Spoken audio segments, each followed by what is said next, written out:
নমস্কাৰ, আজি ৰাতিপুৱাটো একাপ চাহেৰে আৰম্ভ কৰিলোঁ আৰু এয়া গা পা ধুই ওলালোঁ। আচলতে মোৰ আজি এফালে যাবলগীয়া আছিল আৰু এয়া ওলাই আহিছোঁ এখোজ এখোজকৈ। কি যে ৰ'দ বা ভিতৰত থাকিলে ঠাণ্ডা, বাহিৰত ৰ'দ।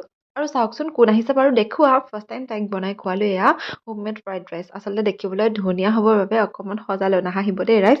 আৰু চাওকচোন এয়া বহু অপেক্ষাৰ অন্তত এইজনী মোৰ আটাইতকৈ মৰমৰ বান্ধৱী সুৰভি। দুইজনী ভিডিঅ' কৰাই নহ'ল, সেয়েহে গাড়ীতে ষ্টাৰ্ট কৰিছোঁ, নাহাঁহিব আপোনালোকে। আৰু এয়া চাওক ৰাস্তাই ঘাটে চবতে খালি ভিডিঅ'ই কৰি আছোঁ। আৰু এয়া উভতি আহোঁতে দেখিছেনে ইমান ধুনীয়া লাগিছে। জেগাটো নিশ্চয় ধৰিব পাৰিছে, হয় দিয়ক, গণেশ মন্দিৰ। বহুদিনৰ পিছত গ'লোঁ সেইটো চাইডে, আচলতে মোৰ যোৱাই নহয় যিহেতু মই বেলেগ এটা চাইডত থাকোঁ। আৰু দেখিলোঁ কালি বৰ ধুনীয়াকৈ সজাইছে, কিবা পাতিছিল চাগে নিশ্চয়কৈ। আৰু এয়া উভতি আহোঁতে তাই বোলে গণেশগুৰি ফ্লাইঅভাৰত ফটো উঠে, মই বোলো ময়ো ভিডিঅ' কৰি লওঁ। চাওকচোন অগণন গাড়ী, কোনোবা ক'লৈ গৈছে তাকো ধৰিব নোৱাৰি নহয়নে। আৰু এনেকৈ 100খনমান ফটো উঠি দুইজনী ঘৰমুৱা হ'লোঁ। চাওকচোন ফটোকেইখন কি মৰম লাগিছে নহয়নে। আচলতে বহুদিনৰ মূৰত লগ পাওঁ যে